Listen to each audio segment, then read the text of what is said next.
Hello again, everybody, and welcome to 4-Star Chicago Sports. This is the Northside Nine, and we got a packed show leading us in the first pitch on the north side as the Cubs try to bounce back after a disappointing performance against the Pittsburgh Pirates yesterday. We're going to figure out this Ben Brown conundrum. Then we're going to flip it around. We're going to talk about one Chicago Cub, in my eyes, that better be in this All-Star game in 2025. And then we'll get into, of course, what's ahead. We got a new phenom in the NL Central, and the Cubs will see him on Wednesday. He just dished the Cardinals a bunch of Ks. We'll get into that and a lot more right after this.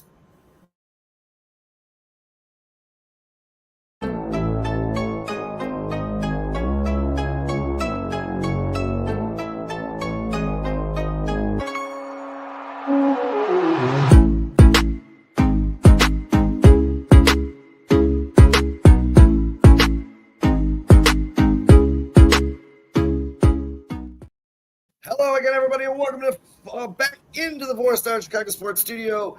You got Kyle Duplessis. I'm a little out of sorts this morning. Been running around since 8 o'clock. I'm hopping on a plane. I'm going on vacation, so it's been a little crazy. But I'm here. We're gonna break this all down. How you doing this morning, Kyle? You look a little tired, my friend. Yeah, long night, man, but I'll be all right. How about you? I'm jacked. I'm pumped because I get to go hang out in Siesta Key for 7 days. So life's going to be a little easy. Everything goes back on the back burner for a week, which is kind of nice. But I'm going to try and check in on 4-Star Chicago Sports and pop my head in on some of these shows, especially as we get into Wednesday and Friday. And yes, we're going to start off with some injury news. Shota Imanaga threw a bullpen and session, and he did some simulated game action. It was 2 innings, 1 hit, no earned runs, no walks, 4 Ks, and that was at rookie ball, actually. He is going to pitch again today. That was on 6-9. If he does pitch today and everything goes well, drum roll, he is slated to start this Thursday in the final game against the Milwaukee Brewers. If that comes to fruition, we will just have to wait and see, my friends. Porter Hodge was back on the bump in Iowa last night. He pitched a perfect 1-2-3 inning in the 8th. His fastball was maxing out at 97. They said his sweeper was also coming across the zone and looked effective. 9 of his 14 pitches that he threw were in the strike zone. And he went 1-2-3. First batter was a tap to third. He struck Rios out swinging. And then Hines flew out to right. Thank you very much, lead broadcaster Jason Kemp, for keeping us updated on what's going on in AAA Iowa. Also, Javier Assad is scheduled to throw a bullpen session. I heard Craig Counsell say this weekend. I was not sure if it's Saturday or Sunday. I tried to look for it, could not find it. But my friends, my Lord, do we have some troops on the way, Kyle. We're finally getting out of the ambulance wing and getting into the healthy stage of this season. Hopefully, to get Porter Hodge back. We're going to get into this bullpen. To add Porter Hodge to what this bullpen is doing is going to be fantastic. We're going to start off, and we're going to try and fly through this because I know we're up against the Cubs here, and I want to get started because I sent out a text. I blasted it everywhere. It was Phenom versus Phenom yesterday, Kyle. And Cade Horton did nothing but impress me yesterday with what he did. He went out there. He went pitch for pitch with Mr. Paul Skeens. Paul Skeens and their numbers, he threw 20 less pitches than Paul Skeens, actually. Thanks to the Cubs working Paul Skeens over in that 3rd inning, making him throw 35 pitches. Paul Skeens has went 5 innings 2 times this year. You can guess who those 2 starts were against. That was a loss against the Cubs in Pittsburgh. Unfortunately, the Cubs could not rally in Chicago yesterday and get to that bullpen after Paul Skeens was relieved, and they could not get to him in that third inning. Kyle, I want to get your take. What did you take away from our future phenom, Cade Horton and Paul Skeens yesterday? Yeah, real quick. First, I want to say what's up to Foster. Thank you so much for joining the show. Aunt Mass, as always, man. And Jeff, we appreciate you guys breaking news. Bruce here, as always. Thank you so much for everything you do here, Bruce. Yeah, Sean, that was by far his best start of his career, no doubt about it. I mean, that was Cade Horton looked sharp yesterday. He looks like he's starting to get comfortable at the major league level. He's finding his location often. The only problem is he lost. That's the only thing that sucked about that game yesterday is the Cubs lost. But there's no shame in losing to Paul Skeens, Sean. Right now, I believe he is the best pitcher on the planet, and I think that he's probably going to make a lot of lineups look silly. The Cubs did force a couple walks there. They got a couple of hits, but in the long run, he got out of trouble every time he got in. That's kind of who Paul Skeens is, Sean. He's the best pitcher in the world. But, yeah, I mean, the fact that now in two of his worst starts of his career, and you're talking about in terms of length, how long he's gone, it's both against the Cubs. That's definitely good, Sean, because the Cubs lineup is starting to slow down a little bit. So I think Cubs fans are starting to freak out because certainly not going to win a World Series on your pitching staff this year. It's going to have to be by your offense. So hopefully we can see them. And Sean, if you go back and look at their numbers against all the aces they've played, they all shut the Cubs down. And I know everybody's like, well, yeah, of course, Kyle, they're aces. That was what make them aces. But like you said, Sean, how many runs did they score against Paul Skeens the first time they faced him? 4? I think it was two, maybe 3. It was a couple home runs, right? Yeah, it was a couple home runs. Also. Yeah, so I mean, this is a lineup that's capable of beating really good pitching. They just have to get back on their hot streak. And like Jeff says, missing Amaya, that doesn't help in any way, shape, or form. They need to get listen. I like Reese McGuire, I like Carson Kelly, but let's face it, Sean. That's their Reese McGuire and Carson Kelly. Well, I'm gonna tell you this. My nugget of the day was ruined by Paul Skeens and the Pirates yesterday, and gosh darn it, going into yesterday, Reese Gooner McGuire, the Cubs were 7-0 with a 2.77 earned run average in his start since joining the Chicago Cubs. Unfortunately, that mark fell to 7-0, 7-1, and I was like, come on, we're going to make it 8-0. I'm not going to ruin my nugget of the day. But my nugget of the day was ruined. But I got another nugget for you guys in just a little bit, man. Sean, I mean, we can talk about it later on the show here, but it's time for the big boys to step up. Like if Kyle Tucker wants to be a $600 million player, he needs to start hitting with runners in scoring position more often than he's doing. And I know he did hit that double yesterday with Ian Happ on base, but he needs to do it more often because there's been a lot of times in the last, let's say 10 days that Kyle Tucker has come up to the plate and could absolutely blow a game up and he strikes out or pop. It's a top fly. You want to be a $600 million player, Kyle Tucker. You need to play like a $600 million player. I mean, look at what Aaron Judge is doing right now, Sean. He ain't making $600 million. Look what he's doing. He is the best player in the world. It's not even a question. How nobody's talking about this season that Aaron Judge is having right now is insane. This guy should be on ESPN every single day, all day. Well, Kyle, I will say this, and anyone, let's just get this out of the way because this is the big elephant in the room. I'm seeing this on X, I'm seeing this on Facebook, in the Cubs groups that I follow, and everyone's starting to freak out. So I'm going to give you guys a little something here. Over the past 9 days, the Cubs have faced Gore, Skubal, Flattery, Wheeler, Luzardo, and Skeens. That's in 9 days. In 11 of their last 17 games, the Chicago Cubs have had 3 runs or less. So when you look over those 17 games, you take 9 of those, you are facing 1, 2, 3. You're facing 4 Cy Young Award winners or 4 possible Cy Young Award candidates, a Rookie of the Year, a Cy Young Award, a former Cy Young Award winner.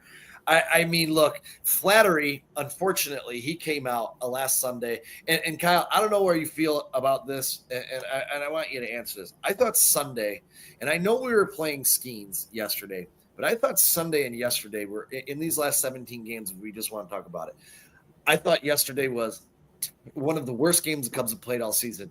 Not because they failed in opportunities. They had a lot of opportunities to pounce on Paul Skeens, especially when they worked him over in that 3rd inning. They folded, but then you chased him in the 5th, and you faced a couple of relievers that were pushing almost 6 earned run averages until they brought in the last kid. I can't remember his name, Santana, who's having a fantastic season. I think he's got like a 190.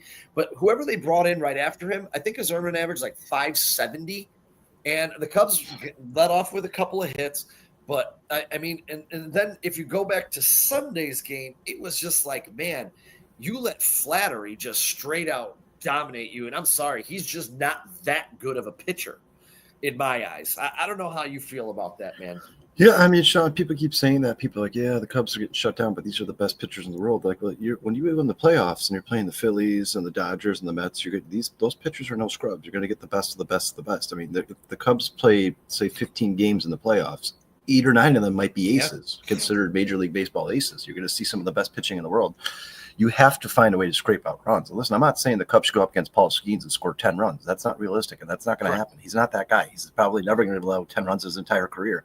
But when you get guys on second and first and you get one out, you got to find a way to get one of those guys home. You have to. You absolutely have to find a way to get one of those guys home. And Sean, what was the 9th inning when the Cubs scored their 8th inning when they scored their 1 run? They should have gotten more than that. The fact that they had men on I think first and second with nobody out, and then eventually had men on the corners with 1 out. You have to score more than 1 run. You have to score, especially when you're talking about like exactly what you just said, Sean. That's when they brought in that bullpen.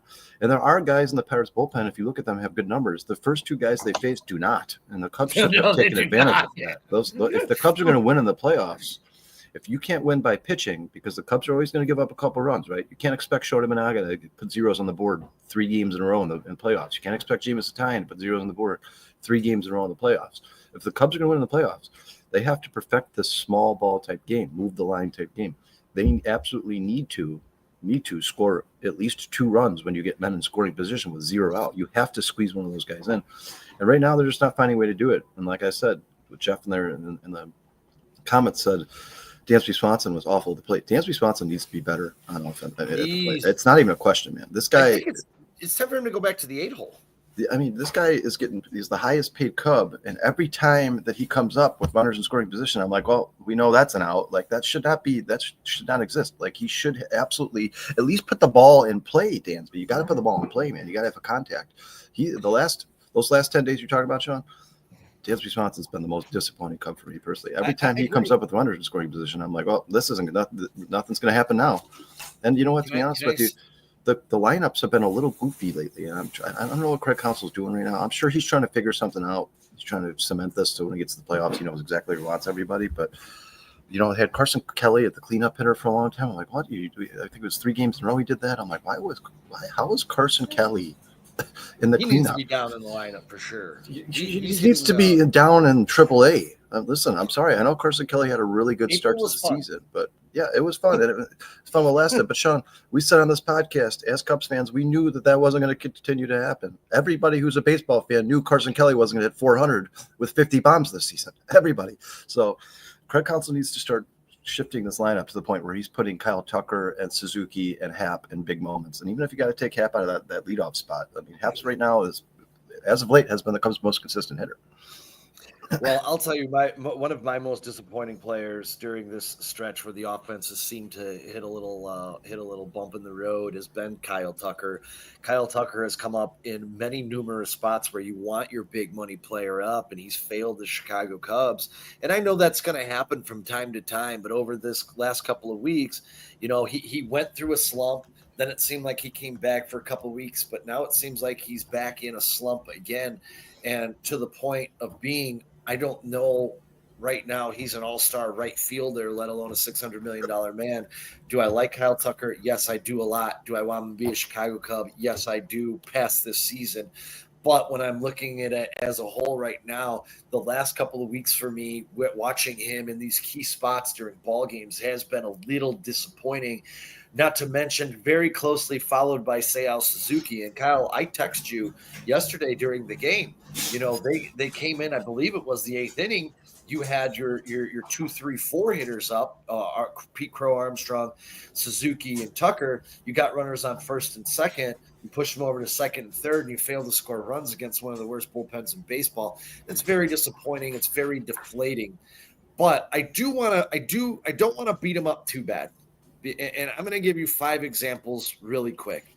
Hunter Green was having a good season before he got hurt. The Cubs pushed him out in 4 innings. They scored 2 runs and made him exit the ball game.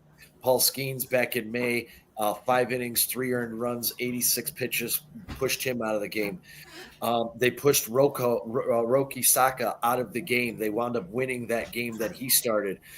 They wound up getting to Evaldi, pushing Nathan Evaldi. And if you go to Evaldi, I think right now he's sitting at a 222 earned run average and a .90 whip. They pushed him out of the game. They were able to win that ball game. If you go to Miro Kelly, who against the Diamondbacks, and we struggle against the Diamondbacks. The Cubs were able to get to Merrill Kelly. They were able to win that ball game. They were also, if you guys remember, that 13-11 wild, crazy game. The starter in that game was Corbin Burns. Before Corbin Burns got hurt, Corbin Burns was having a really, really good season. Now, where am I going with this? I want everyone to remember back to 2016, when everyone thought the sky was falling in June and July. The Cubs played 500 baseball in June and July. Their record was 28-26. They went into June. They were 4 games over 500. They went into July. They played 2 games over 500. They were able to gather themselves and wound up going into August and only losing 6 ball games. It's the dog days of summer. When you go on a run, in my mind, and Kyle, you may feel different, when you go on a run against all these possible Cy Young candidates, your offense begins to stumble a little bit like the Cubs offense has, even up against mid pitchers that aren't studs, as you saw against Jack Flaherty. It's just an unfortunate run of circumstances, but I do believe that this offense will turn it back around. Where are you with that, Kyle? I mean, Sean, they have to. They don't have an option. They have to, because the team you're talking about that was 500 in June and then lost 6 games, they had Jake Arrieta, John Lester, and Kyle Hendricks, who were putting up zeros. I mean, Jake Arrieta went 52 innings without allowing a run. I mean, one of the most historic runs in the history of baseball in terms of pitching. The Cubs don't have that. They just don't have that. And, even as good as Jamison Tyon's been, you're going to get Jamison Tyon starts where he's going to allow 4 or 5 runs. That's going to happen. I mean, listen, I like Jamison Tyon, and what he's doing right now is absolutely phenomenal. This is by far, for me personally, at least as a Cub, this is by far his best year he's ever had. But as Jeff and I talk about all the time, baseball is a game of averages, and eventually these guys do average out. I mean, they do have career years here and there for sure, but it's not like they go from a guy who have a career 4 earned run average to a guy who has a sub 1 earned run average. That's just not realistic. Shota Imanaga is a really good pitcher, but when he's pitching fly balls and the wind's blowing out, he's going to have bad days. That's going to happen. Sure. These are not John Lester and Jake Arrieta. These are not the same guys. This is a totally different pitching staff. So if the Cubs want to win a World Series, their offense has to hit studs, because in the playoffs, they're going to face studs. And my guess is, no disrespect to the Cubs rotation guys, I love these pitchers, I do, but my guess is Imanaga is not going to go through the entire playoffs without allowing a run. Jamison Tyon's not going to go through the entire playoff stretch without allowing a run. Matthew Boyd's not going to go through the entire playoff stretch without allowing a run. These guys are going to allow runs, even if it's just a couple. Now, if you go up a guy like Glass now, or some of the guys they've pitched lately, faced lately, like Skubal or these guys, and you can't get a run, the bullpens for the Dodgers and the Mets and the Padres are much better than the Pirates, guys. A lot better than the Pirates. The best bullpens in baseball. So if you can't squeak those runs out when you have runners in second and third with 0 out, you're going to lose the game in the playoffs. You're going to lose those games. So at some point, the 100%. Cubs need to, Sean, when the Cubs every lineup's bats get quiet, right? That happens to every team in baseball. Yeah. That, once again, game of averages. You can't have a whole team hit 400 all year. You just have to play small ball and find a way to push them across home plate. Like, for instance, what PCA does when he's on the base paths, just create havoc some way, shape, or form. Do something to get one of those guys across.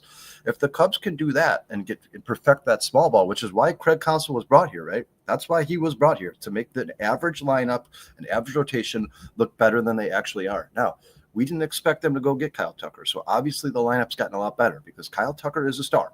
Even though he has been a little disappointing for Cubs fans lately, he's a star. But in those moments where Kyle Tucker's bat is quiet and Seiya Suzuki's bat is quiet, somebody in this lineup has to step up and push somebody across home plate. Another thing that needs to stop happening is the Cubs need to stop sending Ian Happ. Stop sending him home. I love Ian Happ. He's a good player, but he's not a really good base runner. He's not the fastest guy in baseball. This guy's been thrown out at home 3 times now in major, huge situations, like Do not send him. If that's PCA, send him. If it's Ian Happ, don't send him. Now, Kyle, I'll say this. I was okay with that yesterday because you're trying to scratch a run. And unfortunately, it was O'Neal Cruz who got that, whose arm from center is phenomenal. Even though he bounced that ball, it was accurate. He bounced it into the shortstop who turned around with the relay. It was a perfect bang, bang. All you needed was to be off just slightly, and it would have been safe. And they were trying to scratch across runs. And you tell me if I'm wrong. Have the Cubs not played small ball as much as they played long ball this year? Yeah, I mean, Sean, they're definitely fine. I mean, the Cubs are still fine. And listen, when I go on these rants about the Cubs, it's not because I think they're a bad team. The Cubs are a very good baseball team. As a matter of fact, they're one of the best teams in baseball. I'm talking about the Cubs in terms of realistic possibilities of winning a World Series. That's what you have to look at it realistically. You can't look at it as Cubs fans and be biased and be like, oh, well, our offense is really good, so we're going to win a World Series. When you get to the playoffs, we've all seen this, right? Baseball is a completely different game in the playoffs. It's a completely different game. First of all, guys, it's going to be cold. That's number one. So the hitting, it's going to be harder to hit in general. It's definitely. Second of all, you're playing the best pitchers in the world. So it's going to be harder to hit in general. And if the Cubs are giving up even a couple runs, because Matthew Boyd's certainly no ace, Shota Managa's probably not an ace. He's probably a number 2 in most lineups with really good pitching.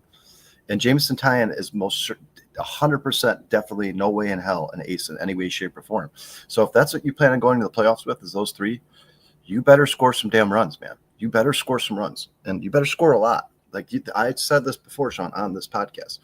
If the Cubs want to win a World Series with the pitching staff they have right now, they need to be like the best offense in the history of Major League Baseball playoffs. Sure. They need to score runs every single game, and they need to score them in bunches.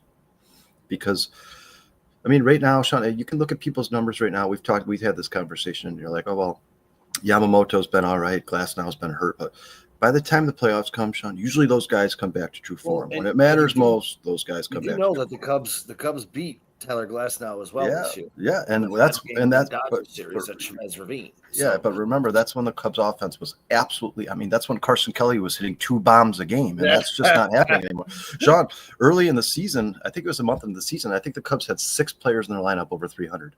Today, they don't have a single player in the lineup over 300. Well, I will say this, and I mean this, for me, and I'm going to wrap this up and let you get your final thought after I'm done. But to me, good pitching is hard to hit. Elite offenses are going to get shit done by top-tier arms when they face frontline starters or even lockdown bullpens. It's happened to many contenders. Runs are going to be hard to come by, but to me, that's baseball. And I'm just going to say, not necessarily an indictment long-term on the offense, but I understand I understand everyone's frustration because I'm frustrated as well.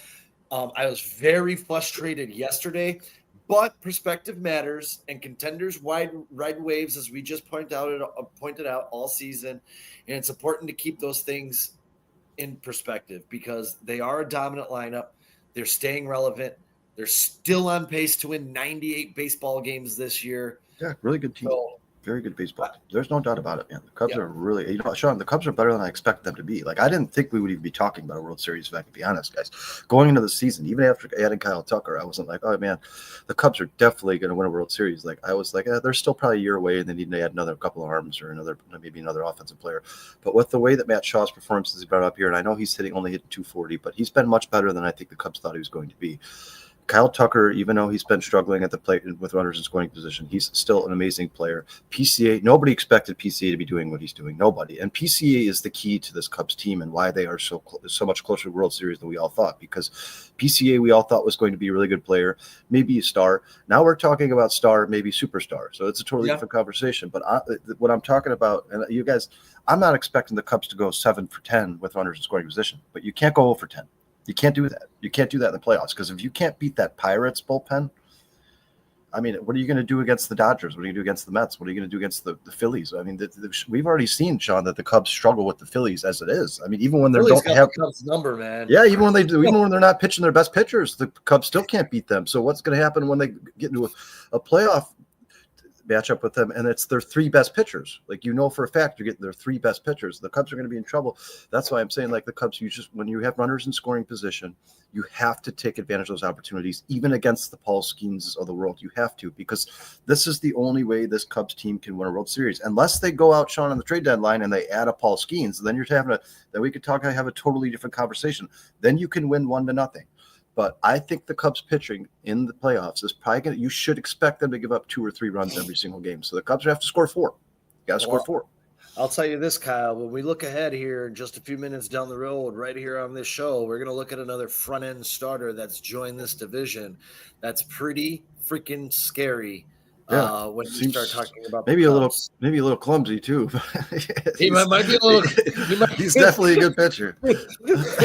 Yeah, his debut, like I heard of him, and then I didn't know he was going to debut this soon. I thought he was next year, and then I saw him. But we'll get into that in a minute, because I want to talk about something, the conundrum on the north side with this. We have Shota coming back, and I'll say this as we're going through this. I think we're getting to the point where we need to add a little bit of stability to the rotation. His absence has put a little pressure on some other players like Colin Ray, but in my mind, the title should say desperately need Shota back. I really.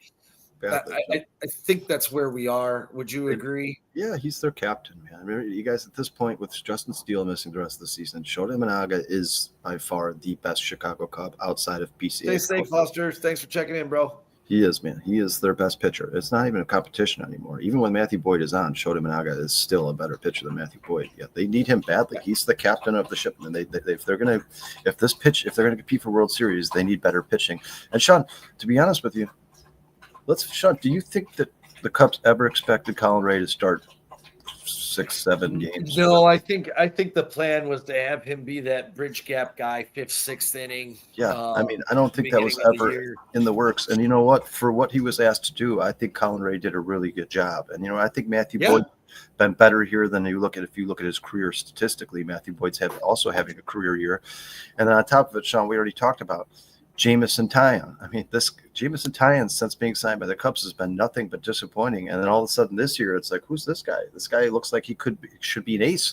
But here's the problem. As a baseball fan, I've been watching baseball for 30 years, guys. Generally, these things like Jamison Tyon's .98 ERA at home, they start to average out a little bit. Like, you have a couple bad games here, and then you have 2-3 good games, and you have one bad game, and then you have 3 or 4 good games. If you have guys like that in your rotation going to the playoffs, you just can't predict when those games are going to come. You never know. You absolutely have no idea when it's going to come. Like, Sean, we just talked about, we'll get into this in a minute, but look at Ben Brown. Perfect example. When that guy's on, he could beat any lineup in baseball. There's no doubt about it. But here's the problem with the Cubs pitching. All of them have inconsistencies. It's not like, you're not talking about Chris Sale. You're not talking about Clayton Kershaw in his prime. You're not talking about Paul Skeens, where you're getting zeros or 1 run every single time he takes the mound. You know it for a fact. We don't have those pitchers. Hey, Kyle, we got some audio difficulties with you, bud. You're cutting in and out there. Strange. Hello? You hear me now? I can hear you now. You're better now. I don't know what's going on. Maybe something on my internet. Yeah. Sean, I'm just, at the end of the day, this rotation scares me. And as a Cubs fan, here's the problem. It wouldn't bother me, Sean, if the Cubs are going to have to trade away part of their future if they want to go for chase a World Series this year. Do you agree with that? Say that one more time. I'm sorry. The Cubs are going to have to trade away future prospects if they're going to chase the World Series this year. So you better be cutting in and out again a little bit. Here, let me get out of here and come back in.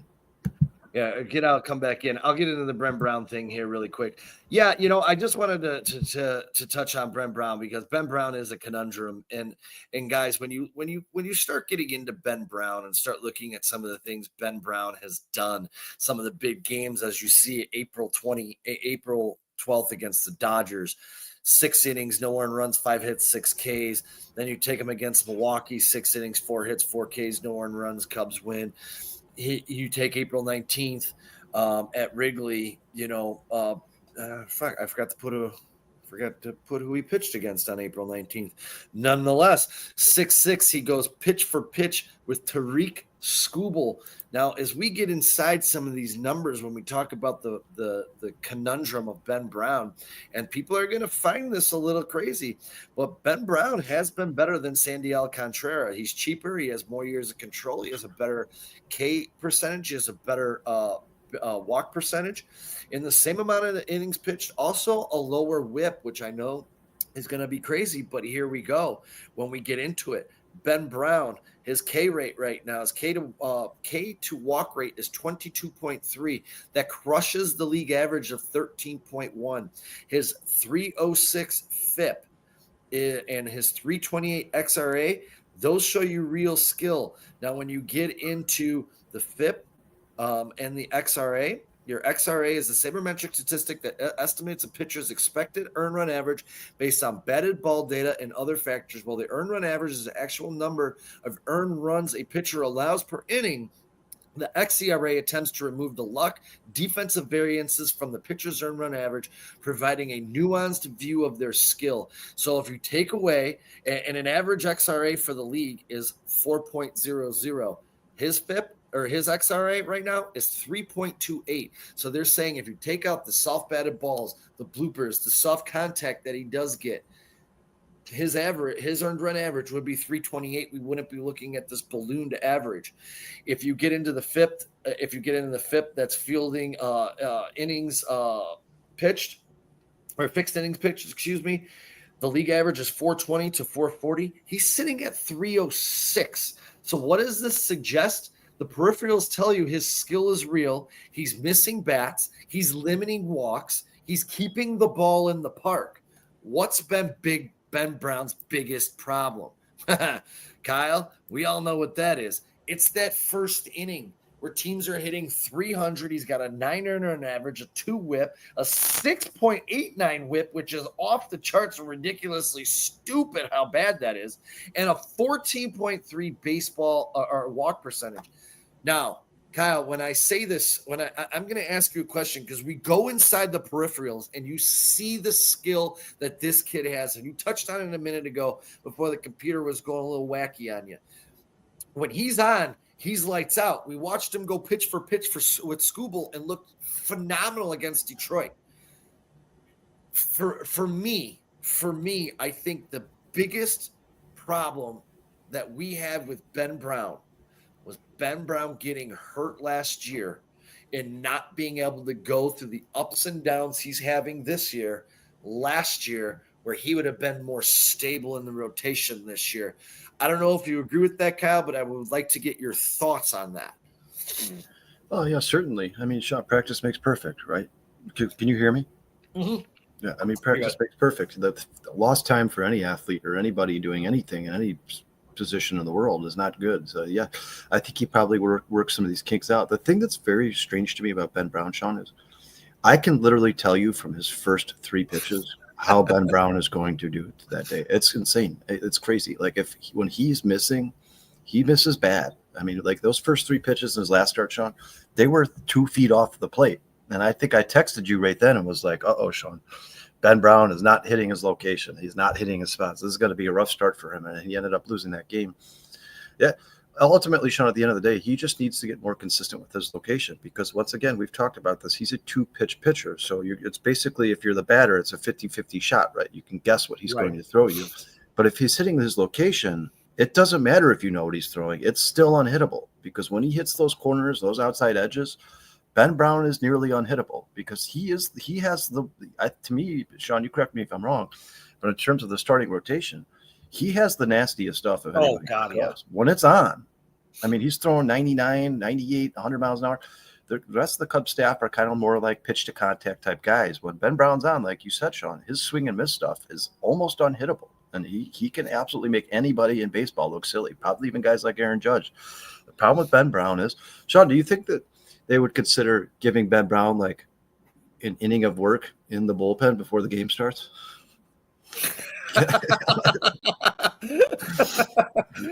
Just get rid of that first inning where he's clearly he has not settled down, and I don't know if he's nervous or anxious or what. I don't know what it is, man. But Well, I mean, you know Sean, what, those too, numbers Kyle? you just showed, that's insane. That's That- two different people. Yeah, the first inning. That's two different people. Dude, the first inning is just brutal, man. A 9 ERA. Yeah. And when you look at it, what was it? His start, was it the start against Scooble? No, he started the game. That was the game before the Scooble start where they took him out of the first inning against the Reds. And then he went 5 strong innings, gave up no runs, and looked fantastic.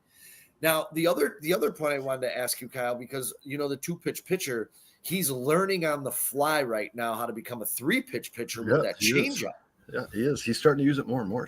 You could tell. And that's what I'm saying. Like in a couple of weeks ago, we went over this Ben Brown Conundrum again because we compared his numbers through his equal starts to Justin Steele and compared how close they were because there's similarities of both being 2-pitch pitchers.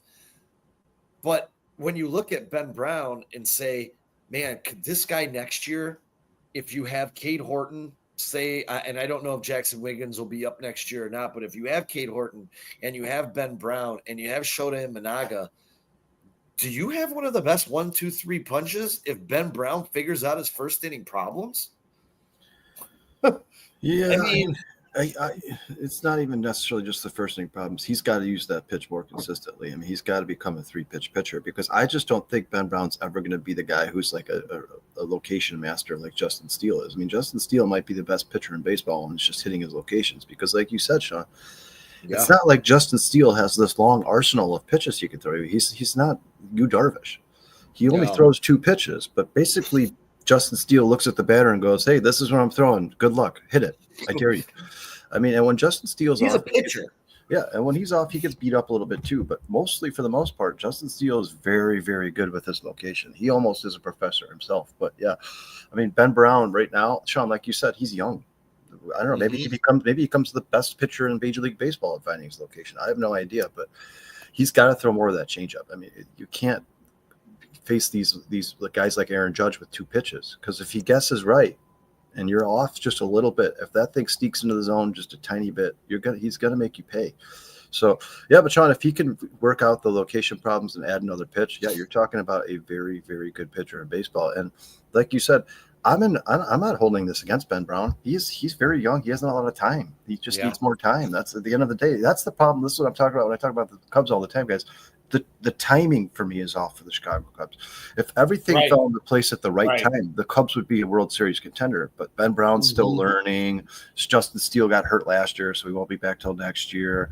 The trade market this year, if you look at the guys that the Cubs are talking about to trade for to add a piece to this rotation, nobody just like jumps off the page at you, man. There's not like anybody's going to come here and be like Clayton Kershaw in his prime or Jake Arrieta in a 56 inning stretch. There's just not that. He's not out there. And Sean, I don't know if you heard this or not, but it sounds like Sandy Alcantara, which I wouldn't be a big fan of anyway. I don't really want him on the Cubs, but it sounds to me like the Miami plans on keeping him in Miami. I don't think he's going anywhere. They announced today that he's probably not going to be traded. So and I don't know where they're going. You know what?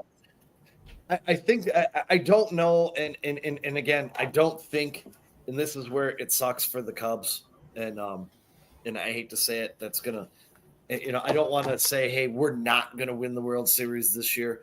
But I just don't know exactly where you're finding that front end pincher like a Paul Skeens or someone, unless you can pry like a Chris Sale away from Atlanta, which, I read this week Atlanta is, kind of teeter-tottering. They're not making any decisions on whether they're blowing this thing up or not. It doesn't seem like they're going to, so it seems like Chris Sale is – a pipe dream. But again, I look at them and say they got Schwallenbach, they got Spencer Strider, they got another, I can't remember his name, but they got another stud front-end pitcher coming in the minor leagues that maybe they want to get rid of 37-year-old Chris Sale and maybe see if they can add a young piece from the Cubs Cubs farm system. And then if you're the Cubs and you're looking at your timeline and when Cade Horton's going to be one of the best pitchers of baseball, when Jackson Wiggins is going to be up here, when Ben Brown figures out that third pitch, how much of your farm system do you part with to go get a Chris Sale? What is that championship window? What is that championship window? Sean, I'll tell you right now, I would not want to be Jed Hoyer right now. not in any way, shape, or form. I would be there. He could do something really the next couple months here before the trade deadline, the next few weeks. He could do something amazing, or he could absolutely set this team back for the next 5 years. It's going to be a tough decision. And the one thing when we talk about Cade Horton, and I forgot to bring this up to the open, and one thing you're going to see, people tend to remember he looks really good. And my big knock so far is his four-seamer. He's been leaving it a lot middle. As a matter of fact, the league is hitting 362 against his four-seamer. I think that was prior to yesterday's game, so that number has probably dipped because he had a pretty good performance yesterday. But hitting 362 against his four-seamer, people tend to forget between college, minor leagues, and the pros.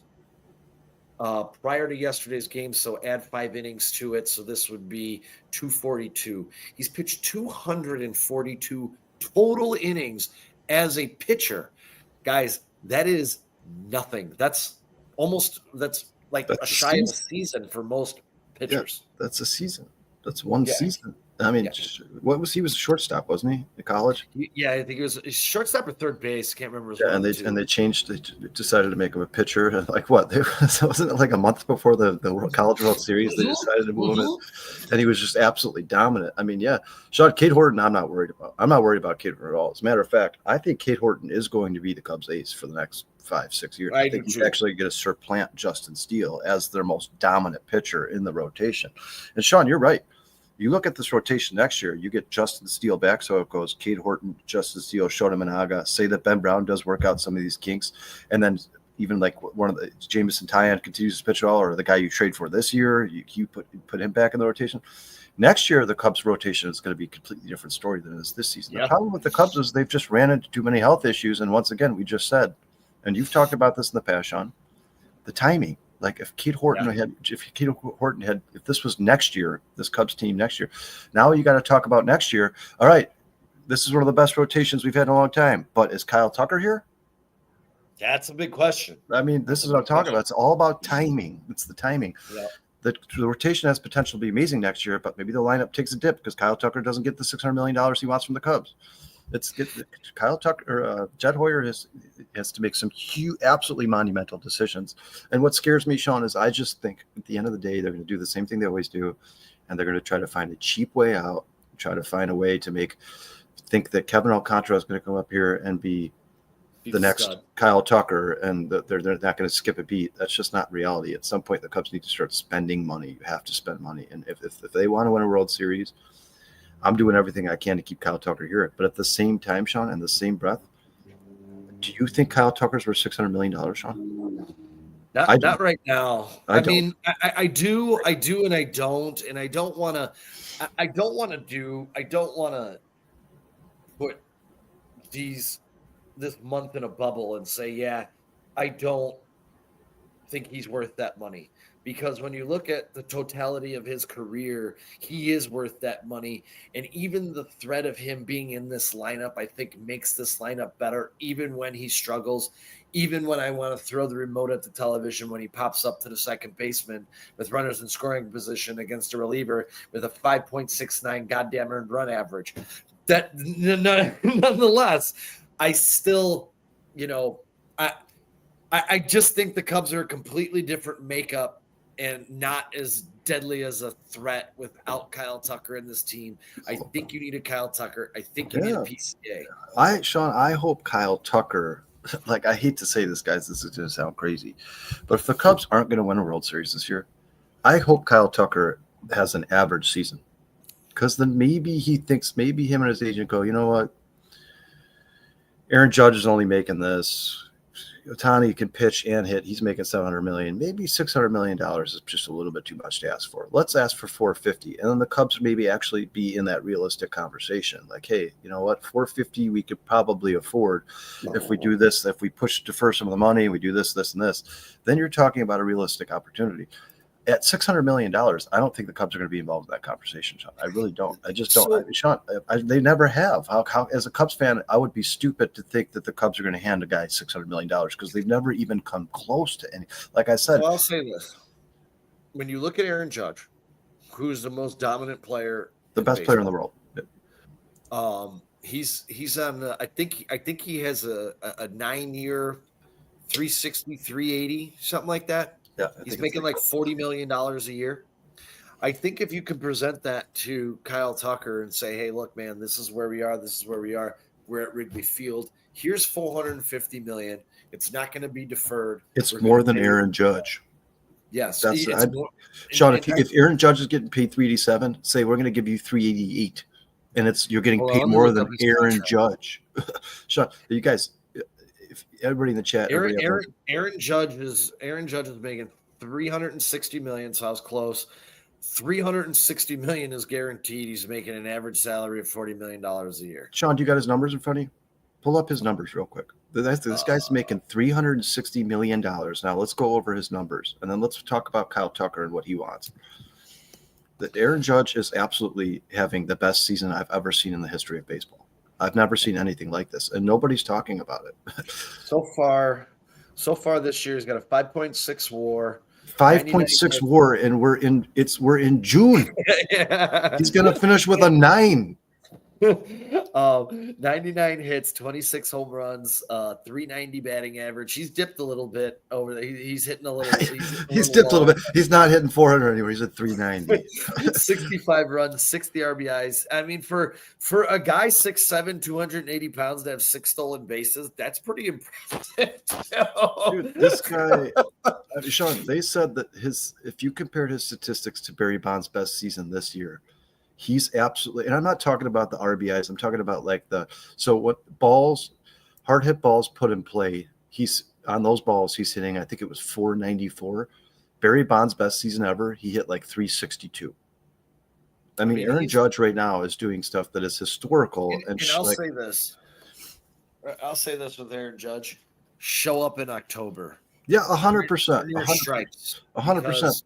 It's the one thing he's failed at, Lamar Jackson, so far in his career. Yeah, but the more he does, Sean, at $360 million, the better he gets, the cheaper Kyle Tucker should become. Because you're right. I mean, I'd love to be a fly on the wall for those conversations, but the Cubs go in there and be, hey, listen, Aaron Judge is making $360 million. He is the best player in the history of baseball. How could we possibly give you $600 million, Kyle? That's just not realistic. Like, you guys got Juan Soto. You got to come down. Yeah, and Juan Soto should not have gotten what he got. Do you agree with that? He got what he got because the Mets have no problem spending money. The Mets will just give everybody money who wants it. What is he, $760 million or $730, something like that? I think it's $745 million they give that's Juan Soto. He's not worth $745 million. I'm not doing that.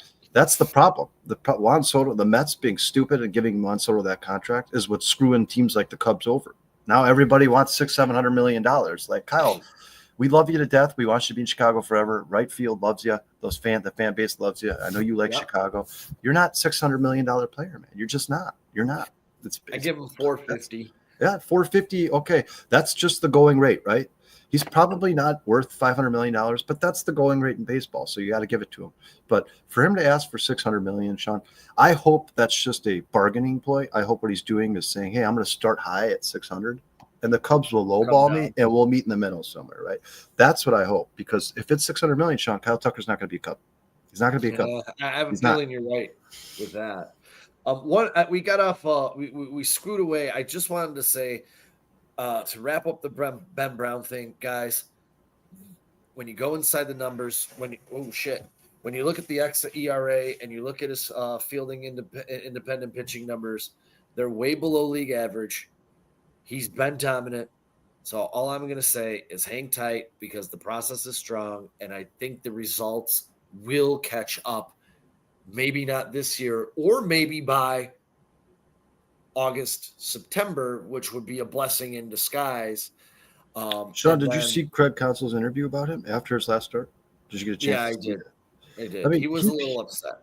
Well, yeah, but I like the way he laid it out, right? It's almost to me like he was talking to Ben Brown. Like, he was talking to the reporters, but it's like, hey, I hope Ben Brown sees this. He basically said, like, if Ben Brown is dominant Ben Brown and his location, he's hitting location and he's missing bats, he is going to be a really good major league pitcher for a very long time. If he continues to be inconsistent, like if he can't get out of his own head and he can't get out of his own way and he continues to be inconsistent for the rest of his career, he's not going to last in Major League Baseball very long.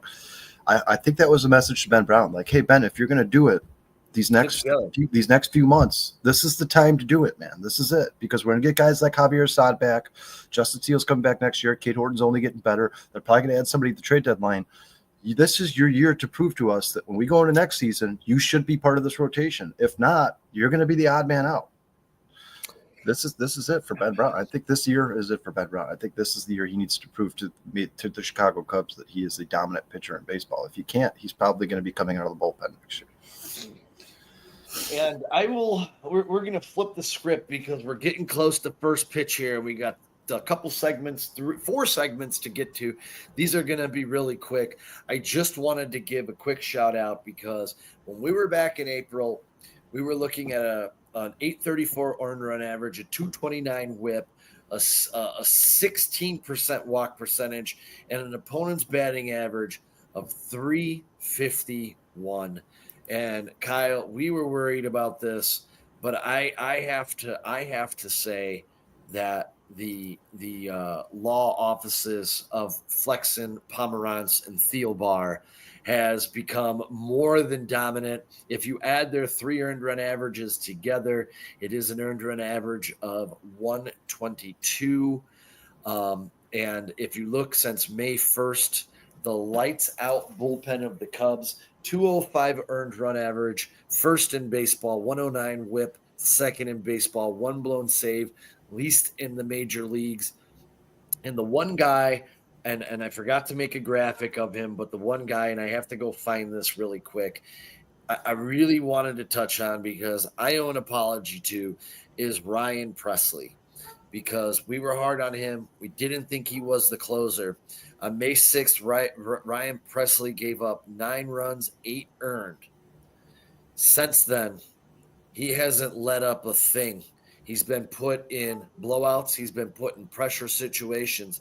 If you remove that one game against the San Francisco Giants, he has a Sean, remove that from my memory. Yes, remove that from our memory. He's had 28 appearances, 26 innings pitched. He has a 1.04 earned run average. Guys, Ryan Presley is who the Cubs traded for. It was one bad outing. Outside of that outing, he's let up 3 runs.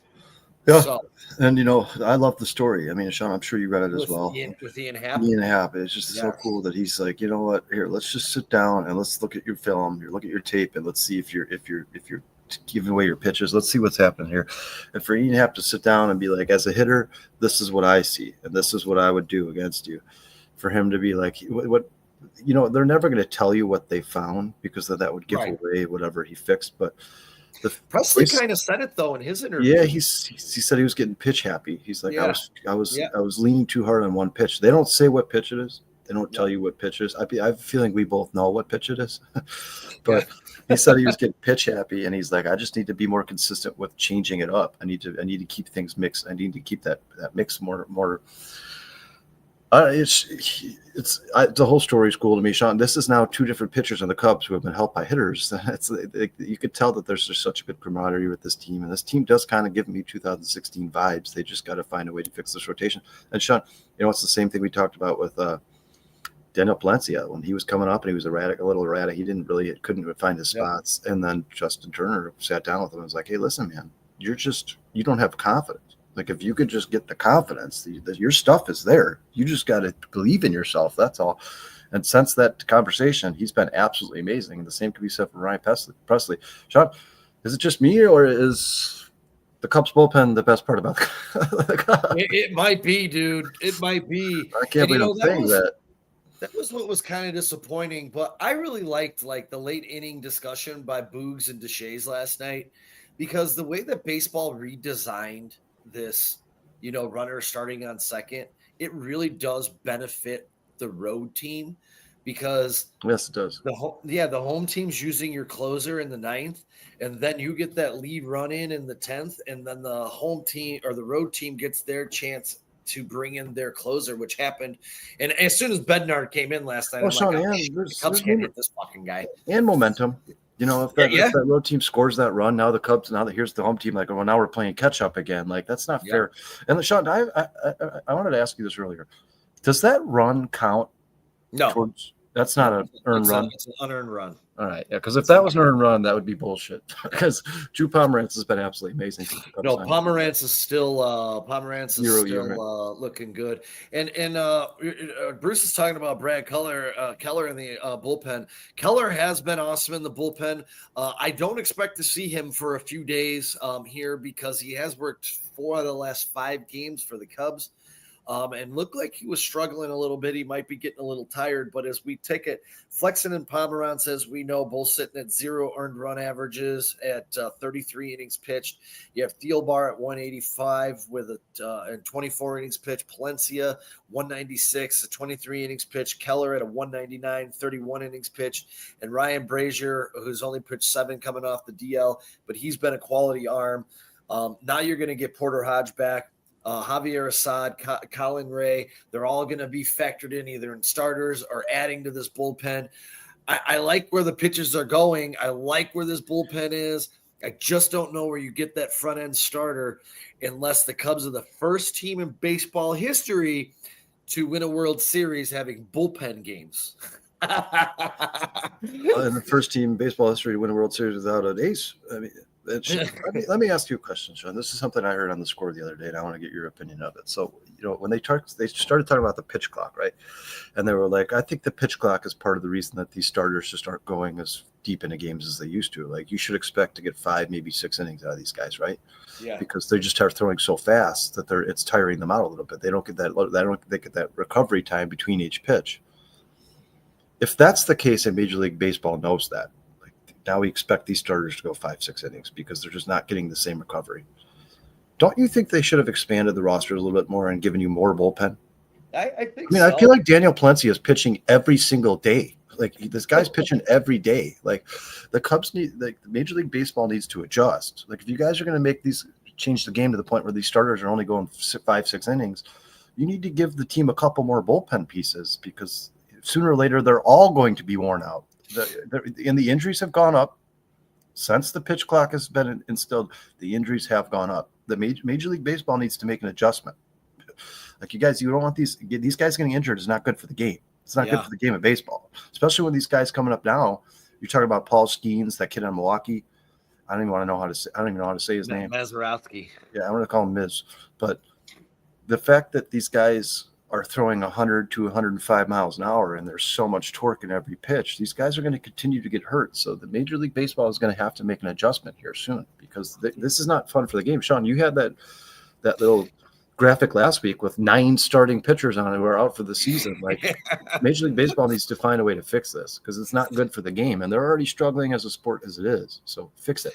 And I'll tell you, on the back end of this bullpen, Kyle, how sexy is it going to be when you're looking at Porter Hodge, Daniel Palencia, and you can say Ryan Presley, or you can throw Thielbar, or you can throw anybody in. But that back end of Porter Hodge and Palencia. Sean and I are going to have a long conversation, guys, about who is the closer for the Chicago Cubs. Oh, man. Honestly, I think it could be either or. I really do. I just think Palenci's options. I think Palenci's capable of getting the last out in the 7th inning and pitching the whole 8th inning. I don't know if Porter Hodge is capable of doing that. I just don't know if he's capable of doing it. Maybe he is. I just haven't seen it. But if Porter Hodge to me seems like a 1-2-3 kind of guy. I think Daniel Palencia could. I wouldn't leave him in 2 full innings because that hasn't worked out well for them. But I think he can get 4 outs for sure. Maybe even 5 if you absolutely needed him to. We're going to touch on this really quick because we got about 20 minutes and we got to get to look ahead and take a look at a couple minor leaguers of the week. But this guy, God damn if he doesn't make an all-star game. And I understand Ketel Marte is hitting 298, 12 dingers, 22 RBIs, 45 hits on the season. But I'm going to tell you, the all-star starting second baseman for the National League should, without a doubt, be Nico Horner. He's number 1 in defensive runs saved. He's number 1 in outs against average. He's number 1 in fielding run value. He's number 1 in defense period. And if you go to his offensive numbers, he's hitting 288. He's second in second baseman, These are second basemen. I put his offense. This is a second baseman. He's second in average to Marte. He's second in stolen bases. I don't know to who. That's not to Marte. Second in runs, which he actually has more than Marte. Marte has more RBIs. But how many RBIs does Marte have? Marte is sitting at 22 right now. 22 RBIs? 22 RBIs. And well, Nico's got more than him. He's got 29. Yeah, I don't know what their second basemen have more. His K rate is number one. His WAR. I'm gonna guess. What's the guy who's on the Dodgers? Who's their second baseman? Shit, I don't know. Is that Kim? I think it's Kim. I'm gonna guess who's ever on the Dodgers as the second baseman probably has quite a few RBIs because you're batting right behind Betts, Freeman, and Ohtani. They're probably on base a lot. Well, Tommy Edman. Oh, Tommy Edman. How many RBIs does he have? I'm gonna look right now. That piece of crap. I'm sure. That's a Cub killer too, man. That guy kills. I hate Tommy Edman, dude. So I hated him. I hated him on the Cardinals, and then he goes to the. Yeah, I'm not a fan, Sean. He's got 33 RBIs. Yeah, I figure anybody on the Dodgers because they're constantly on base. But Sean, you know what's most impressive about this graphic you put up here? Which one? Offense or defense? Offense. This guy, Sean, he is 29. He's by far the best defensive second. Oh, that's not even a question. I mean, Nico Horner, that's his defense has never been a question. But this guy has 29 RBIs, guys, without a home run. Yeah, these other guys are wrecking. Tommy Edman has 9 home runs. Yeah.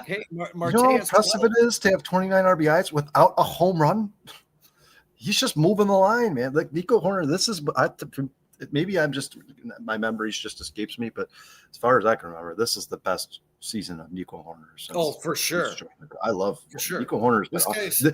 John, you remember me saying that when council had Kelly in the cleanup, I'm like, put Nico there. Put Nico. This guy's his 30 RBIs without a home run. Put Nico in the cleanup, man. He's not striking out. I was gonna say, you know what pisses me off too, Kyle, today? In between PCA and Bush is Dansby Swanson again, and he has Nico Horner in the 8th hole. You should be switching those two up, or it's the 7th hole. It's one of the two. Bruce put it up in here a little bit ago in the chat. Let me look back. I don't understand it. It doesn't make sense to me. I don't get it either. You guys, I'm not going to pretend that I know more about baseball than Craig Counsell because he played for a long time and he's by all accounts a very good manager. But there's some of the things he does in this lineup. I'm like, what are you doing? What is that? How could you? And I'm sure there's reasoning behind it, right? I'm sure he went analytically and looked at the statistics and the reason that Carson Kelly's in the 4th hole, but it just doesn't make sense to me as an outside perspective. It is 8. Carson Kelly's in the 7th hole. Michael Bush. You got maybe he's trying to get Carson Kelly going in between Bush and Horner. That makes sense. And maybe he's trying to get Dansby going in between PCA and Bush using his hot. I don't know, but for run production, I would be putting Nico Horner in that 5 hole, man, especially with this team scoring 3 runs or less. Sean, you make an argument that Dansby Swanson shouldn't be being pushed down and Nico Horner shouldn't be pushed up. Make an argument. I mean, yeah. Dansby Swanson went to the 8 hole and hit like 9 bombs in 3 days. And then they were like, you know what? We've seen enough of that. Let's move him back up. Like, what are you doing? I'm going to tell you this right now. If Tommy Edmonds gets this fucking nod over Nico Horner for the All-Star game, I'm going to lose my shit because it's not even close. If you put fielding as any kind of a marker for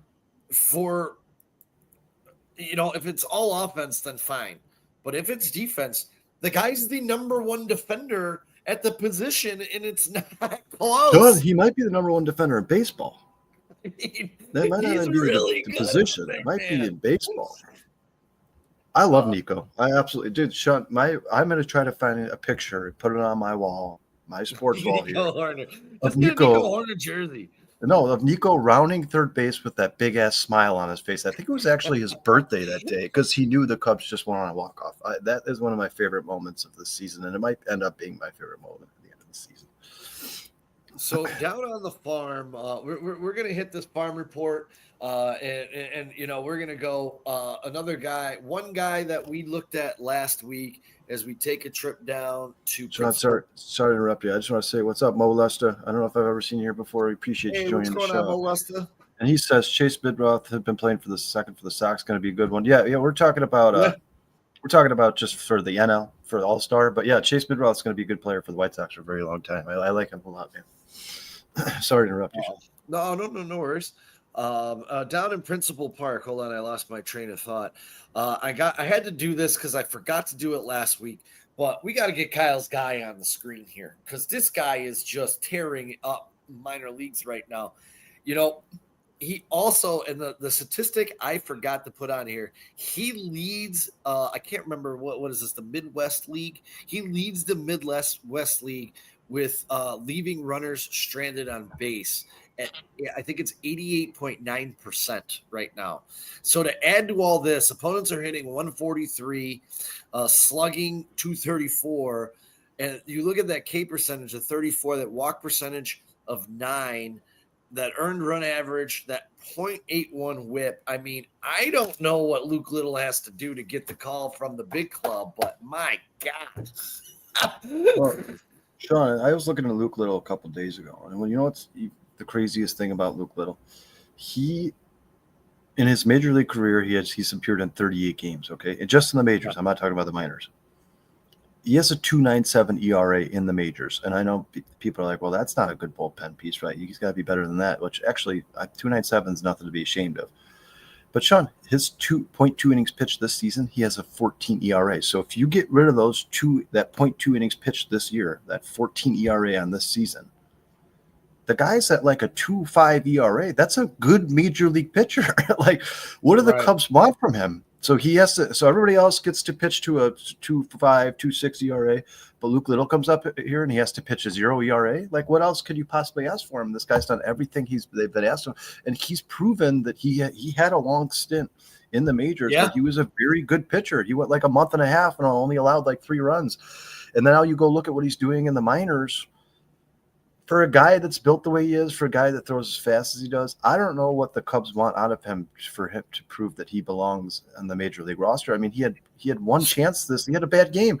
Say that Presley, Sean, that game against the Giants, say that was Presley's first game of the season. Do you just give up on him? Right. Why is Luke Little given more opportunity? Put him in the game that you're winning by 5 runs. See what he does. Right? Yeah. First of all, they put him in a really tough spot when they brought him up here. They put him in a really tough spot. That was a very high leverage situation. Yeah. And he had a bad game. Listen, I'm not taking anything. You know what, Sean? It wasn't the hit. He had 4 walks. That can't happen. Like, Luke, that cannot happen. You can't walk 4 guys in a row. But I think if somebody calmed Luke Little down a little bit, if they just talked to him and were like, "Hey, man, just relax, take it easy. I know this is a majors. I know it's a big stage. There's 39,000 people watching. You're probably nervous, but just be you. Go out there and be you. Ignore everything else. Ignore the crowd noise, and go do what you've done in the minors for the last 3 months." I think Luke Little would be an absolutely amazing, tremendous addition to this bullpen. And Sean, if you're talking about high leverage situations, and then you got Luke Little, Porter Hodge, Daniel Palencia, you're talking about one of the best bullpens in baseball. Oh my God. I mean, that's and then we got a secret agent down there, man, and this is one of the under radar arms for the Cubs in AAA, man. And we don't have time today to fully get into it, but there was a story written about him, how COVID helped him. He's a 12th round pick for the Chicago Cubs, and he's really turned it around. He's added the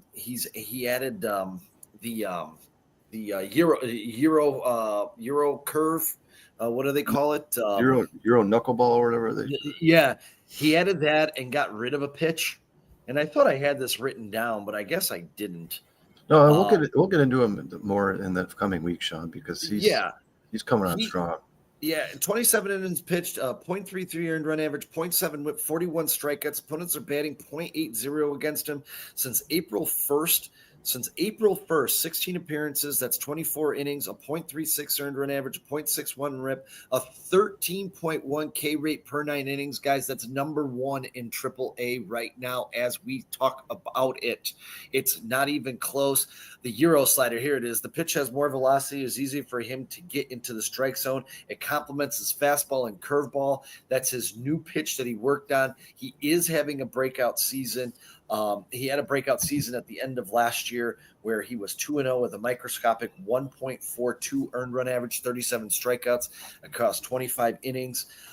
So this is and thank you, Tommy Birch, um, uh, um, for this from the Des Moines Register. He wrote this. He is actually the one. So look up Tommy Birch, the Des Moines Register. He wrote a fine piece on Riley Martin, and I actually look at this stuff all the time, and I completely miss this guy. So I really appreciate him doing this piece on him. And this could be another future kid. Really quick, Carter Trice. He's come up from AAA. Last August, he slashed 294, 383, and 627. That worked out to a 1.10 OPS, 4 home runs, 16 RBIs. Guess what, guys? In June, he just hit. So far, what are we in? What's today? The 14th day.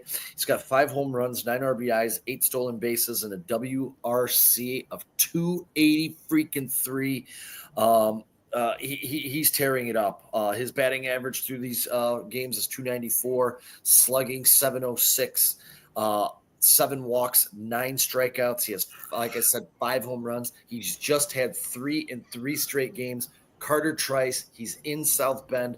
Another guy that we're going to take a look at down the road. Another guy I want Cub fans, if you're looking, if you're like us, you like the farm, look at this kid, Carter Trice. He's coming on. He's a late, I think it was a 12th round pick too, as well. Nothing special, but we're gonna get into them. Do you want to say anything about these two guys, Kyle? Well, first and foremost, I want to say, guys, I mean, just look at the work Sean puts into the show. I mean, Sean was talking about Jackson Wiggins, 2 months ago now, probably. He started putting all his numbers up, and this guy has blown up on the national scene. I mean, there are numerous Cubs beat writers writing articles about Jackson Wiggins. Not to be that guy, but 4-star Chicago Sports said it first, man. We've been talking about Jackson Wiggins for a long time now. All of a sudden, all these articles keep coming out about him. This is another guy, Riley Martin, that Cubs fans should keep a very close eye on, because after he made that switch during COVID, he's been nothing but dominant. I mean, the last time this guy allowed a run was like April 13th or something like that. I think he allowed 1 run in the game. But since then, he's just been absolutely – nobody can touch him. This guy's been amazing. And it's not just only allowing that 1 run shot. Go look at his game log.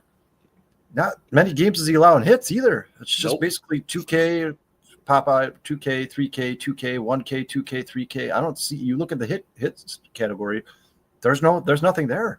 This guy's amazing. If he continues to do that, this guy's on pace to be like the best pitcher in baseball history. Yeah, right. We'll see where he comes up. He seems to be right on the cusp, and that's why I said, I think Martin and Little are 2 guys knocking on the door of the big league club, and if we have any injuries, hopefully we get to see one of these 2 guys. And Martin would be bullpen, right? For sure, no doubt about it. Yes, and as we look ahead, before we look ahead. My nugget of the week is brought to you in part by Obvious Shirts. If you guys have never been to Obvious Shirts, go to their website. I own like 15 of their shirts. They just started, I think, this year putting out like Cubs facts and knickknacks and stuff. It's really cool. I love following them on Twitter. They put this up, and for all the Cub fans, let me get this comment off of here. For all the Cub fans out there that are in love with Michael Busch, like I'm in love with Michael Busch. This was awesome. Ooh. Through 700 plate appearances, look at his numbers compared to my favorite first baseman in Chicago Cubs history, Anthony Rizzo. I mean, how scary identical is that, dude? What's really scary about that is, how does Anthony Rizzo have more stolen base? Anthony Rizzo is not a good base stealer. I love Anthony Rizzo. He's also my favorite first baseman. Yeah, but Sean, it's crazy. It's crazy. And you know what's even crazier is how many more walks Michael Busch took. Because I don't really think about Michael Busch and think, man, that guy takes a lot of walks. But yeah, I mean, Anthony Rizzo, if it wasn't getting hit by a pitch, he was like the walk king. Yeah. And here, Michael Busch, I love Michael Busch. We've had this conversation 1,000 times. I don't care if it's a lefty. I don't care if it's right. Just put Michael Busch in and leave it. Stop touching it. Just stop screwing with it. All right, Bruce, get your collective hat on, because first pitch approaches, and let's just say we all bombed last week. Yeah, so none of us make the Cadillac board this week. But nice we're looking ahead, my friends, to what's going to be a very critical week for the Cubs. And as we wrap up the series today on the Hill, we got Boyd versus Burrows, and we got Colin Ray versus Keller tomorrow. So I'm going to put our names on this board here. We got Bruce, we got Kyle, and we got me. I'm going to take the Cubs in a bounce back. I'm taking the Cubs to win these next two, my friends. No doubt. No, Sean, I'm sorry, but even the game the Pirates won yesterday, their offense sucks.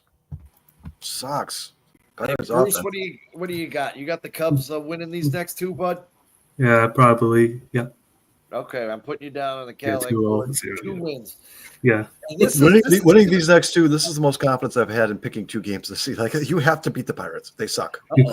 It's not the right one. Here we go. We wanted this one. This is where it gets a little tricky, my friends. The Cubs, Ben Brown starts the series against Mr. Patrick, and then Tyone. And I wanted to talk about Tyone just a tad, because Tyone, since his first start of 2024. Yeah, Sean, that 3.48 ERA is deceiving. It is. It's better than that. He's been a lot better than that. At Wrigley, he has a 2.36 earned run average since the beginning of last year. Now, let's get into this really quick before we pick the series. After posting a 2.13 earned run average, striking out 80 hitters in 60 and 1/3 innings in AAA Nashville, the 23-year-old 6'7" flamethrower, say that fast 10 times, Jacob Mizorowski made his phenomenal MLB debut in front of 27,687 at American Family Field. He went 5 innings, 0 hits, 0 earned runs, 4 walks, 5 Ks, 13 whiffs, had a 35% whiff percentage, 14 pitches over 100 miles per hour. Can you say electric? Holy crap. He's the 10th player since 1891 to debut to pitch 5 innings with no hits and induce at least 13 swings and misses. Those swings and misses were 7 fastballs, 4 sliders, 1 changeup, 1 curve. 14 of his 81 pitches, again, registered over that 100-mile-per-hour mark. He had 1 pitch hit 103. It was the fastest pitch recorded by a starter since 2015. He is the only pitcher, he's the third pitcher in their debut. Hunter Green in 22, Paul Skeens in 24, Mason Miller in 23, fourth pitcher, and Eric Cordier in 2014 to do that. His average ball in his debut was 99 miles per hour. He threw 41 fastballs, 24 sliders, 11 curveballs, 2 changeups. And the fun fact of the day, Cincinnati's Bumpus Jones in 1892 is the only pitcher to throw a no-hitter in his major league debut. So, my friends, really quick, before I get to you, we are going to look at and his very first pitch in the big leagues is a strike. 100. So, my friends, this stares the Cubs down. And his very first pitch. Sorry, I don't suppose you have the injury on. No, I should have downloaded that, huh? I do want to say this. For as phenomenal as that debut was, and it was phenomenal by every stretch of the imagination, the one knock on him in the minor leagues was his control. And he did have 4 walks, 5 strikeouts, which gets him out of that ball game in the 5th inning. I'm pretty sure, but he did roll his ankle. They took him out after that, but that's still a lot of pitches. Most ridiculous injury I've ever seen watching sports. You guys, he didn't roll his ankle on a pitch. He was walking backwards back onto the mound, and his ankle just buckled underneath. I've never seen that. Sean, you know what's crazy about that guy? Remember I talked about him before the season started? Yeah. Well, remember I said that I didn't talk about him per se, guys, but Sean and I were talking. Sean was taking the Reds to finish second, and I was taking the Brewers before the season started. And Sean's like, I don't know, man. Their pitching looks kind of questionable. I'm like, yeah, but Sean, at some point they're going to pull a pitcher out of their ass, and he's going to come to the majors and be one of the best pitchers in baseball. And here he is, guys. Mazeroski is here. He has arrived. I never even knew this guy existed, Sean. I didn't know. And as we move in, Kyle, your prediction is getting a little bit closer as the Brewers have separated themselves from the Dead Birds, and the Reds have fallen back a little bit in the division. Our current standings as first pitch is about to take off as Matthew Boyd is running out of the dugout as we speak to take the bump on the north side. So, Sean, what do you got? Pittsburgh What do you Pirates. got? Let's hear it. Oh my God! Oops, that's the wrong series. Oh my God! What do This I is want? tough. Here? This is a tough Yeah. one. This is a tough one. I want to say the Cubs win 2 out of 3, but you're in Milwaukee and you're facing their 2 best pitchers. No, we're in Chicago. We're in Chicago. Oh. We're in Chicago. All right. Well, I'll take 2 out of 3. I always have where they are in the background. So All right, I'll take 2 out of 3. I'm going to take 2 out of 3. I'm not picking each individual game because I have no idea how the hell they're winning 2 out of 3. But I'm Yeah. taking 2 out. You know what sucks about this series, guys, is Peralta is a absolute Cub Cub destroyer. killer. Yeah. But you know what? Destroyer. This is the thing Yeah, here. This is the agree. thing I like about this series. We don't know a lot about Mizorowski, but we do know the Cubs can hit a fastball pitcher. So Yes. I really do like that. I love the fact that Tyone has a 236 earned run average at Wrigley Field since the beginning of 2024. I do love the fact that Shota Imanaga is on pace to start this game on Thursday to close this out. Sean, you also have to love the 0.0 ERA. You know why?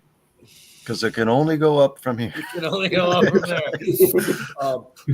And here, I'm not reporting this, guys. CBS has reported this is their pitching matchup. They have Peralta versus Imanaga on Thursday, 1:20 start at Wrigley Field.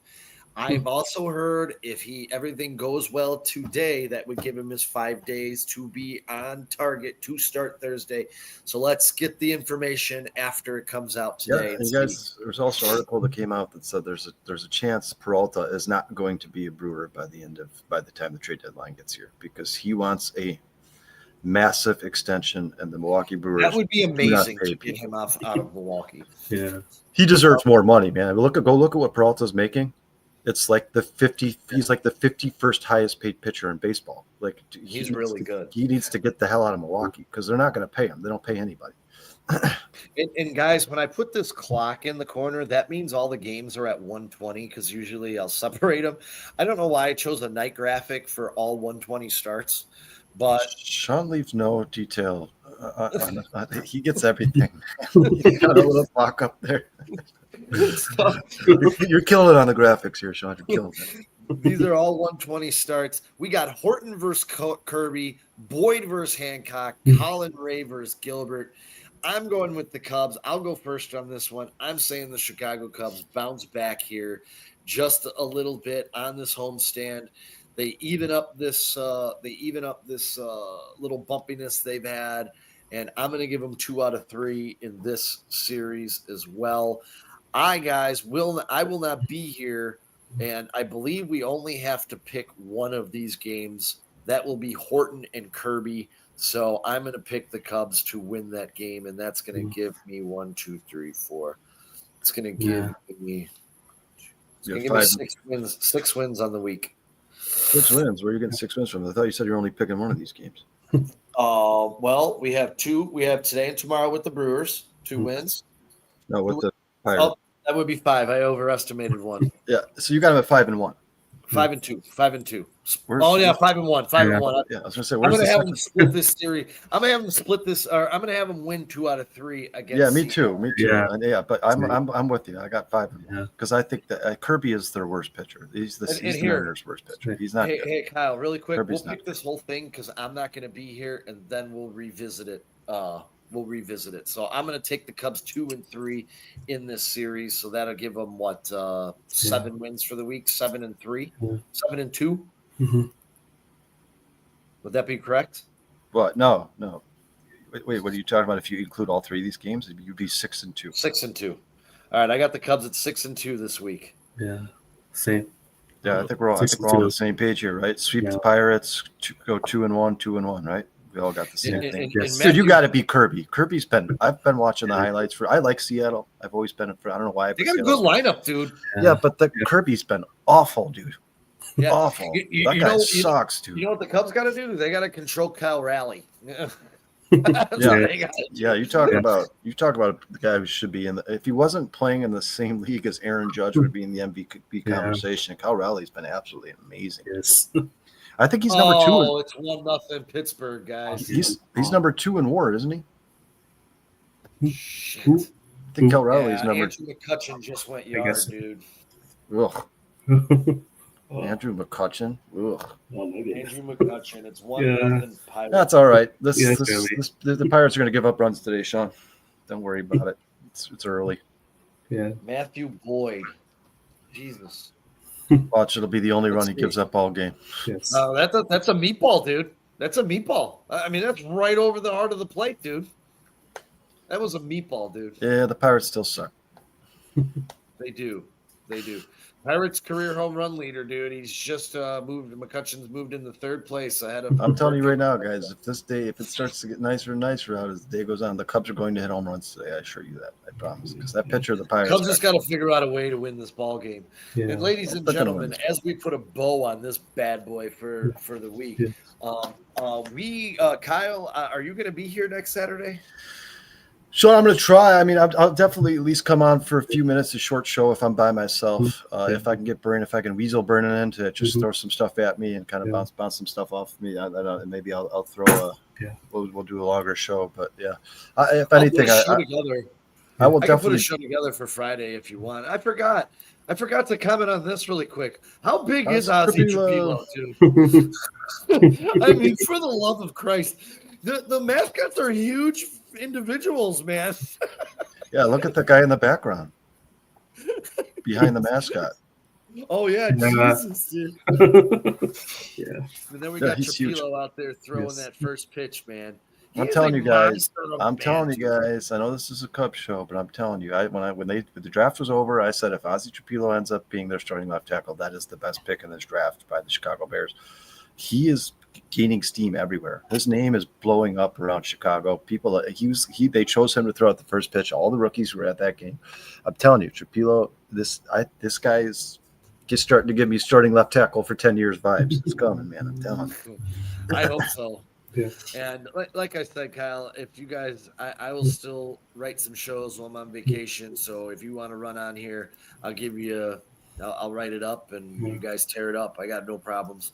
I'm gonna be sitting on a beach, man. I'm not gonna have. Yeah, Sean, I'm at least gonna make an appearance, right? We gotta give our loyal fan base here something to watch. So it may not be the longest show in the world, but I'll definitely come out here and at least go over what the Cubs have done over the last week, guys, and what looking forward in the next week for sure, at least. And we'll go over a little bit of the farm system too. I think I'll get Brandon on here. I'll rope him in. Yeah. Sounds like a plan. Don't forget, the boys will be back on Monday for the Hallis Hall hangover, or I just might check in from sunny Florida. We don't know. But then we'll be back on Wednesday. The Bears should draft Mike Ditka. That might be how it goes. I already told Chris I'm going to be drinking a lot of margaritas on that beach this week. Yeah, wasted away again. No doubt. That's right. Kyle, you know me. I am a straight whiskey drinker. I drink it like it's not going to be here tomorrow.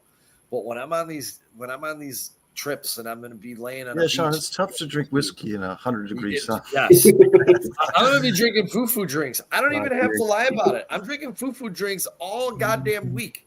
I'm going to take pictures. I'm going to send them out to y'all because I don't really care. Thanks. You're going to rub it in, Bruce. Hey, guys, how's Illinois? Yeah. Hey, it's supposed to be pretty nice here too, guys. Yeah. Hey, I've been to Florida probably 50 times in my life. I've never been to Florida in the summer ever. This is my first time going in the summer months. So I get to see what all this heat and humidity everyone always tells me about. So we'll see. We'll see how it goes. But until next week, guys, bear down. Let's hope for a 6-2. Yep. And hopefully we can beat these lowly Pirates today. As Boyd is about to get out of the first inning, not unscathed as he gave up that home run, the stupid McCutcheon, but the Cubs will be coming up versus Burrows here in the bottom of the 1st. So until next week, everybody, we love y'all. Yeah, happy Lindsay, Father's thank Day you to so all much. the fathers out there, man. Yes. Yeah. How can we forget? Thank you. Happy Father's Day to all the Yeah. fathers. Thank you, Lindsay. Hopefully it is a good trip. I'll send you some pictures too from the beach. Say, hey, Lindsay, can you put up this blog? And it's going to be just a bunch of letters. Hey, Foster. Yeah, where's your prediction, buddy? Yeah. Hello. What do we got? We're 6-2 next week. You still hanging in there, bud? I think Foster left the show. His last Yeah. comment was about 25 minutes ago. So. No, he came back right here at Yeah. He didn't respond. 106. So. Yeah, you're right. Oh, yeah, You're 106 right. is the last time he commented. There's 3 Fosters in the chat right There is. I love it. Thank you, Foster. You Yeah. guys are the Yeah, best. Foster, you're the man, dude. Thanks Yeah. for the support, bro. Well, until I see you all again, peace and love. Stay safe out there. Happy peace out. Father's Day to everybody. Bear down. Have a great day. Cub up. Let's get Go some Cubs. dubs. Go Cubs. Peace.